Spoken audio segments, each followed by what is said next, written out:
हादिया को अंगूठी पहना गई हूँ। और आज काशान भी आया था, धमकी देकर गया मुझे। क्या कह रहे हो? धमकी? कैसी धमकी? क्या कह रहा था वो? वो कह रहा था कि अगर मेरी शादी हादिया से नहीं हुई तो वो बतूल की शादी मुझसे नहीं होने देगा। साहिल, तुम्हारी और मेरी शादी अब कोई नहीं रुकवा सकता। आज बाबा और सरवत मैम ने शादी की तारीख तय कर दी है।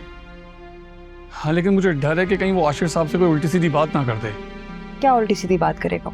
यही कि वो दोनों एक दूसरे को पसंद करते हैं, और यही बात वो सरवत मैडम से भी कर सकता है।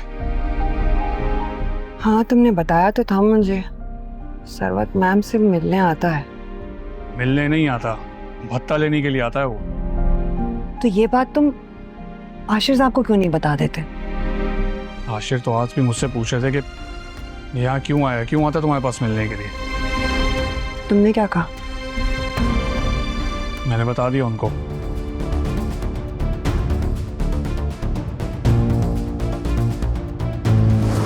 सर मैडम से मिलने क्यों आता है वो मुझे नहीं मालूम।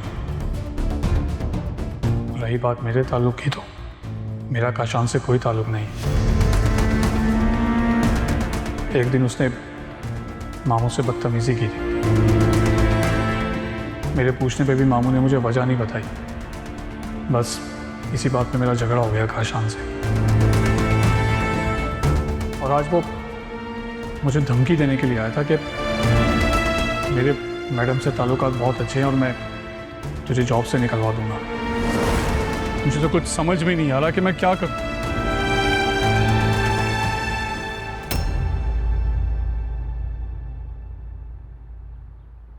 साहिल, मैं तो कहती हूँ तुम आशिर साहब को सब कुछ बता दो कि काशान एक भत्ता खोर है और मैम सरवत से भी भत्ता देता है।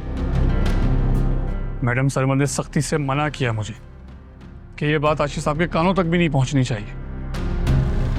और अगर मैंने आशीष साहब को कुछ बताया तो मैडम सरवत से जाके पूछेंगे और मुझसे नाराज हो जाएंगे। तो फिर तुम सारी बात मैडम सरवत को बता दो ना। बताओ कि कैसे बाबा से उसने बदतमीजी की थी और काशान अब तुम्हें ब्लैकमेल कर रहा है, और अगर खुदा ना खास्ता वो उल्टी सीधी बात करता है तो प्लीज उस बात का यकीन ना करें।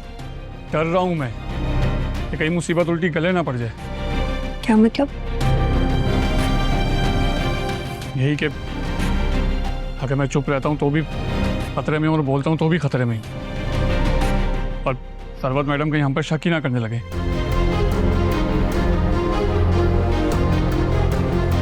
फिर क्या किया जाए?